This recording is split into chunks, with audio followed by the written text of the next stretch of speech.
Hello, I'm Cheryl McCarthy. Welcome to One-to-One. For international students, the idea of attending boarding school in another country can seem like an exciting adventure. The opportunity to master different language, make new friends, and become a more well-rounded individual that a prestigious college or university would readily accept. The opportunity to attend American high schools with the hope of increasing one's chances of getting into an American college is something that's increasingly being sought by foreign students, especially those from China. In her new film, Maineland, filmmaker Miao Wang shows us what this experience is like through the eyes of two Chinese students who came from big cities and wealthy families in China to a boarding school in a small town in Maine. What are the advantages of getting an American education for these foreign students? And what do the students gain by having them? Welcome. Thank you.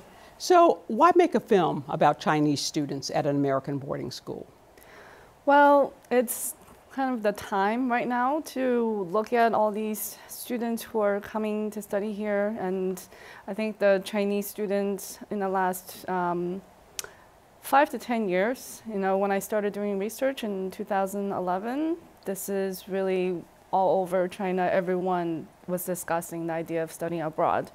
And I feel like the Chinese education was really looking to the West a lot and feeling like there are problems in the Chinese education, and that's still going on present day. And at the same time, in the US, I was witnessing a lot of news articles about Americans looking to China and looking at Chinese students and saying, well, look how well the Chinese students are doing in exams, and are they going to surpass us? So is it because the Chinese have a better system of education? Is that they're asking? Yeah, I think that's what both sides are looking at. The Chinese is looking to the U.S. and thinking, well, what is this critical education, critical thinking education? Why is America producing a lot more creative thinking individuals and have the ability to be entrepreneurs and succeed? Whereas in the U.S., I think a lot of people are looking at a lot of the problems within its own educational system and saying, well, why are our students failing in school, and why are the Chinese students doing so much better in their schools? Stella and Harry, the students who are featured in your film, attend Fryeburg Academy, a private school with 650 students in the tiny town of Fryeburg, Maine. The Academy has been actively recruiting international students, which is, I gather, something that is happening not only with private schools in the United States, but also colleges in the United States. Is that correct? Yes, absolutely. And actually, Fryeburg is not only a private school. It's interesting. It's a private school, but then at the same time, because it's the only school within an area in that part of Maine that actually has to serve also as a public school for the local students. So even more so, they have a need for financial, support. And there are a lot of schools, I think now across the U.S., especially boarding schools, that are suffering a lot from financial lack of finances, and because I think there's less and less American students going to boarding school. And they're looking, I gather, to international students, one thing, to wealthy, affluent international students who can pay the full freight of tuition, room, and board, and also to keep their academic standards up. We'll get these, we don't have to fight with, Phillips Exeter for all the good students. We can get some from China or wherever. Yeah. According to the Institute of International Education, the number of international students attending high school in the U.S. more than tripled between 2004 and 2016. In the fall of 2016, there were about 82,000 foreign students enrolled in U.S. high schools. Yep. And Chinese students make up a big chunk of these. In the film, you talk about the intense pressure that's on high school students in China to do well on this. Everything hinges on this one competitive exam. Exactly. And so, it's just the Gao call. What's it called? The Gao call. Okay, okay. And that determines whether you'll be able to get into a college, and to a certain extent determines the path of your life. Exactly. And also, you know, you hear about all the homework that Chinese students have. Yeah. So are these students looking for a less pressurized academic environment and one that's more relaxed and more fun? Is that part of it? I think that is a part of it, yeah. That definitely a part of it in the more recent years, for sure. And I think there are a lot of parents who are looking at their kids and thinking, well, this Gaokao, there's a lot of frustrations with the Gaokao system.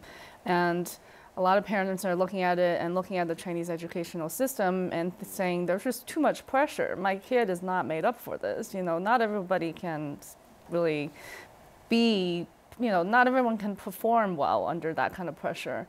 And some kids are maybe excelling at not necessarily the schoolwork, you know, maybe in like more creative aspects. And I think those students are really going to fall through the cracks in the Chinese How long system. an exam is that? Is that just one day or is I think it it's a couple of days. It's maybe 3 days. Yeah. Okay. And you know, on those days, in Shanghai and all the major cities, it's crazy. The entire city is almost like on a lockdown, and parents are just standing outside of the schools where the exams take place for the whole day and so anxious.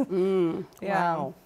One also gets a sense that Chinese parents feel that if their children get true international exposure, that will help them to be more successful. If they can speak English well, and if, you know, they've interacted with other cultures, that will help make them more successful in the global world. Yeah. Now, Fryeburg Academy is not one of the most prestigious boarding schools in the country. I mean, it's not Groton or St. Paul's or Phillips Exeter, but the students seem to feel that, you know, that a degree from an American high school will help them get into a good American college. And I wondered, you know, given that these are students from affluent Chinese families who can afford to pay tuition, wouldn't they be able to get into good American colleges anyway? I mean, aren't American colleges looking for students like them? They are, but I think there, you know, a lot of American colleges have like the most prestigious, and the Chinese families and schools in the system. I think everyone loves to look at rankings. You know, the Chinese look at the top ranked schools all the time, and yes, everyone wants to get into the Harvards and the MITs, but Harvard, I think, has a set number of people that they can allow for Chinese students. They're not going to have an entire school of Chinese students. Right. So it's very limited. And even I've actually met a couple of students from China who placed #1 on the exam, the college entrance exam across the entire country, and he wasn't able to get into Harvard or MIT or Princeton. So it's not all about that exam score when you're applying to a U.S. college. And also that for someone who comes out of the Chinese system and knows how to study really well and does you know, do really well in the exams and in school, they don't necessarily have the well-rounded aspects. You know, right, and the prestigious American colleges they look at a lot of things. You know, extracurricular activities and community service. Yeah, and, you know, and the Chinese students don't have time for any of that. They're too busy studying for the they exam. don't have any time. The movie suggests that, and I guess Harry and Stella the movie suggests that Chinese students have a somewhat idealized version of America. Do you think that's true? Yeah, I think so. I think, you know, they're looking at America through the lens a lot of times of Hollywood movies. Or, to be fair, I feel like, you know, the Chinese they see a lot more of what the West is like than I would say most Americans know anything about China. Just because the Chinese are very curious. They want to know what America's like. So there are people now traveling to America as tourists, and at least they're seeing more. But I think still there's more of an idealized version of the American dream and being able to come here and succeed in the school. I think it was Harry who said, you know,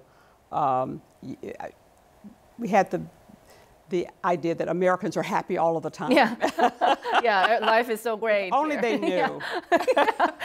Exactly. So, what did you learn? How long did you follow Stella and Harry?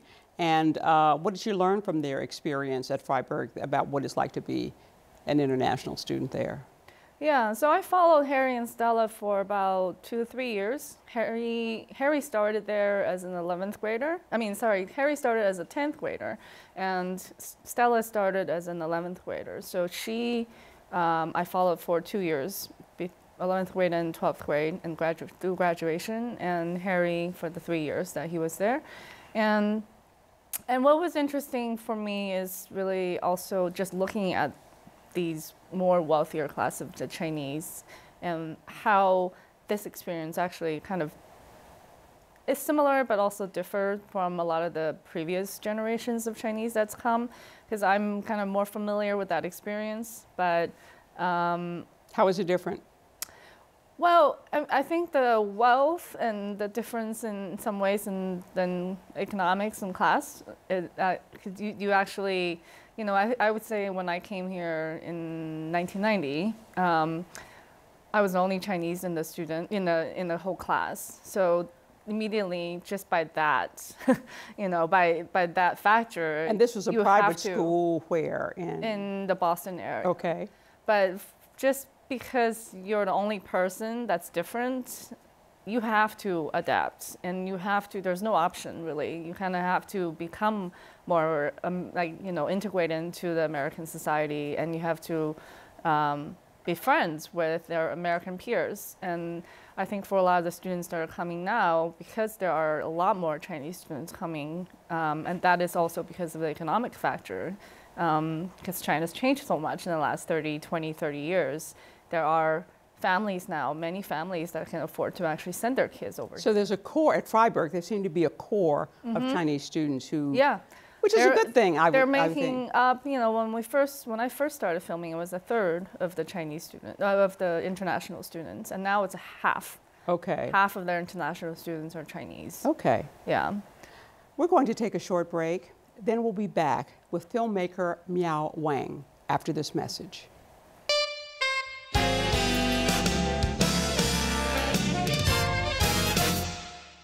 Welcome back to One to One. I'm Cheryl McCarthy, and I'm talking with Miao Wang, filmmaker and director of Maineland. It seemed as if both Harry and Stella's experiences at Fryeburg were very positive. I was talking to my producer about the movie, and I said, I didn't see any conflict in the movie. Now, if you have been doing this about African-American students at a white prep school in Maine, you would have found some conflict. Yeah. Were there any things that Harry and Stella found surprising or hard to adjust to? Well, I think there are a lot of almost more,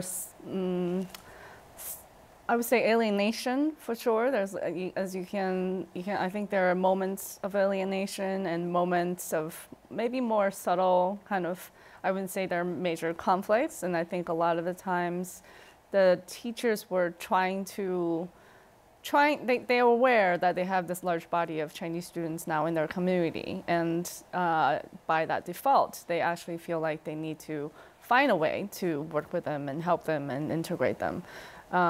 So I think they were trying, but you can still see that there are just little moments of cringeworthy, kind of comments, which I think they're not necessarily intending to hurt the students, but I still feel like they can easily come off as pretty insensitive.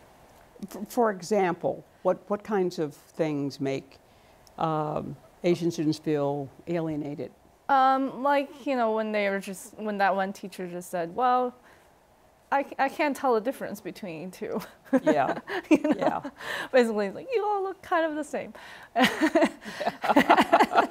And I've been kind of the dorm mother for a while, and I still can't tell the difference. Yeah. Yeah. Or in that class where, in the history class where the teacher was teaching actually about, I think, the South, and then he suddenly used an example of, like the Koreans in our school, and then the Japanese and the Chinese. So it kind of becomes a little bit like, well, the Asians, they're all kind of the same. Yeah. You know? Yeah. So just little moments like that. Right.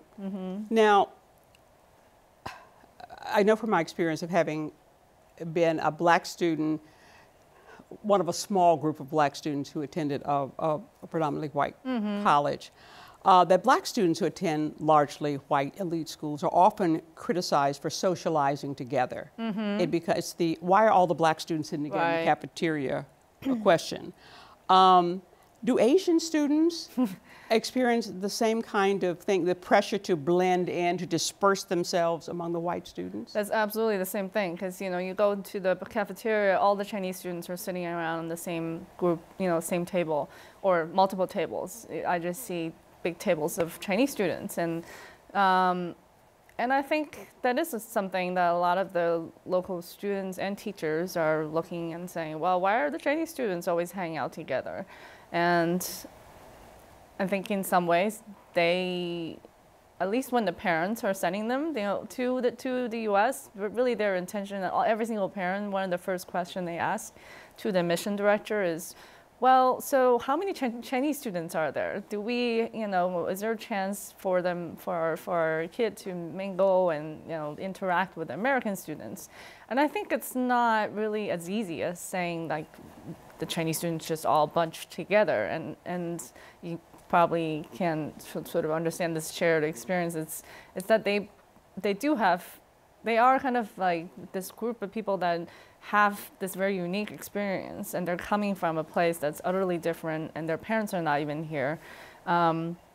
And they're expected. So why shouldn't they eat together at the cafeteria? Right, yeah. And you know, they kind of in some ways have each other to lean on, right? Because they're the only people that understand what they're going through. But you know, we do have that one scene in the film where they have a documentary class, and the teachers asking things. They're doing it, actually, it's very meta, but they're doing a little documentary within the film about what the, you know, locals perceive of the Asian students. And I think the teacher at that point was saying, well, if I live in Fryeburg in a small town and I see all the Asian students hanging out together, like, I'd be like, why is that? You know? So there's absolutely that pressure for them. You attended a private school outside of Boston. Did you find that Harry and Stella, or how did you find that they were changed by their experience at Fryeburg Academy, and did it mirror your own experience?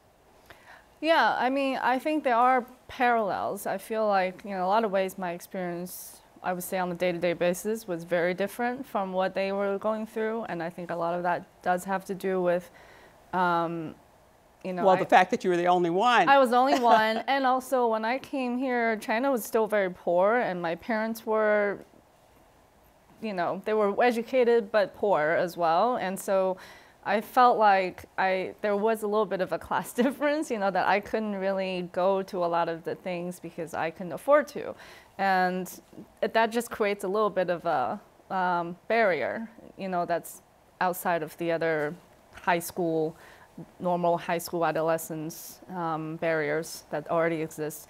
But I think in some ways it's the reverse almost, you know, for the Chinese students who are coming now, because they're actually now the wealthier ones. And the local students in Maine, you know, Maine's a pretty economically depressed state. So most of the local students are actually now not the global ones, and they never actually end up going anywhere. Right. You know, they're staying in that small town. And China, their only interaction with people outside are the international students. Right.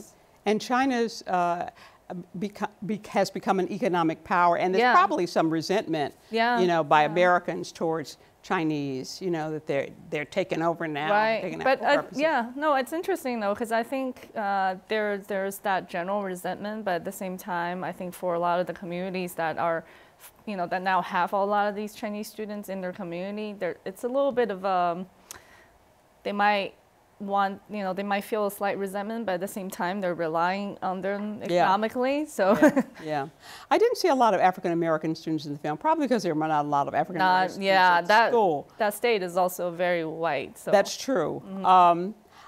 Some African Americans that I've talked to seem to feel that Asian immigrants to this country tend to adopt the sort of stereotypes that whites in this country have towards African Americans. Do you think that that's true, or have you experienced that? It's sort of perhaps an immigrant thing that you identify with a powerful group, and you sort of try to distance yourself from the group that you perceive as out of favor. Right. Yeah. I have to be honest. I do feel like the Chinese overall like to look at, you know, more of Caucasian Americans as the dominant culture, and they do look up to that probably more than anything else. Yeah. I assume that Harry and Stella have since graduated from Fryeburg. Yes, they have. Where did they go? Where did they go after that? Harry is finishing his last year at school, and he's at Washington Jefferson College, which is outside of Pittsburgh, another tiny little town. He's studying international relations, and he's actually planning on, at this moment at least, he's planning on staying in the U.S. and pursuing a PhD. Or graduate school. And Stella actually just graduated from Michigan State University, and she studied logistics, supply chain management. And she returned to Shanghai, and she's now working part-time with her dad and pursuing an MBA. They own a factory, right? Yeah. So what did you learn from making this movie that you didn't already know, having gone to an American prep school? Well, I think the times are really different, you know, and the students and what they get in a lot of ways, you know, a lot of these the Chinese students are coming from families who are businessmen, you know, people that own factories, which I find interesting. Is I think still in this day, for most Americans in their mind, you know, China is still the factory of the world, and they're exporting goods. Right. But now it's actually, I would say, China is exporting their, education, or exporting their children to be educated in the U.S.